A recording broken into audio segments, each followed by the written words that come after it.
I do want to ask about his dad, though, because his dad, as you said, immigrated from Poland and was a paint salesman. And I remember hearing this story that he went to go see the play Death of a Salesman and then was moved to tears. And then his dad died. Right after the play. He's a salesman. Oh, yeah. But he was he was so taken because he related so hard to Arthur Miller came out and murdered his dad. Yeah. This is the death of a salesman, bitch. It's an action movie now. But yeah, what do you know? Do you have any insight onto his relationship with his dad? That you said that after his mom died, I don't actually know, and I don't know when I just know that he left for University of Chicago after his mom died. So he was, and I know she was sick when he was in high school, but he did, he went to this he got the this is a big, like unlike Clarence Thomas, for instance, who was the recipient of affirmative action, then turned around and was like, no affirmative action for you.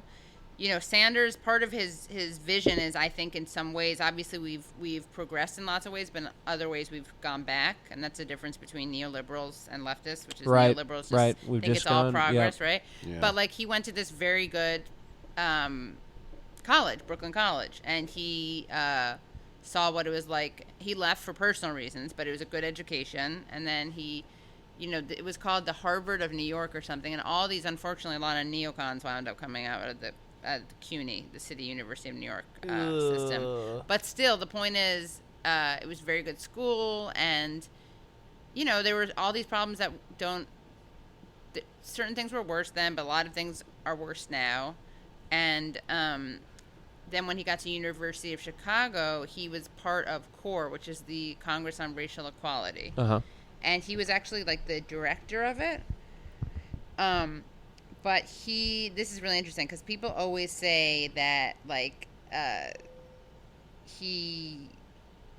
oh wait, this is cute really quickly. So his older brother Larry, headed a progressive student group, and he would go around with his older brother to the Lower East Side, and they would do various things of neighborhood organizing and anti-racist organizing.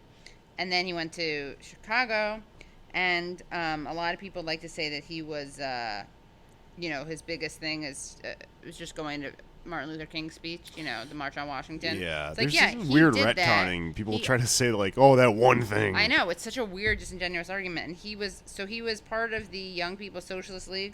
He was a campus organizer for the Congress of Racial Equality, and he helped start the University of Chicago's chapter. He went undercover to expose housing discrimination. Let's flesh that out a bit. So white kids would go into a housing owned by University of Chicago. Okay. And they would say, hey, can we rent a room? And they'd say, sure. And then, let me flip the order, sorry. Black kids would go in, say, can we rent a room? They'd say no. And then so how did Bernie go undercover in this like a soul man thing. I'm about to get to the bottom of a huge scoop here. No. He went on. I actually don't think he went. I think he was part of this civilian sting operation where black people would go. No, black people would go and ask for rooms. They would say no. He got the pay from his dad. They would say no. and then white people would go in and they would say yes.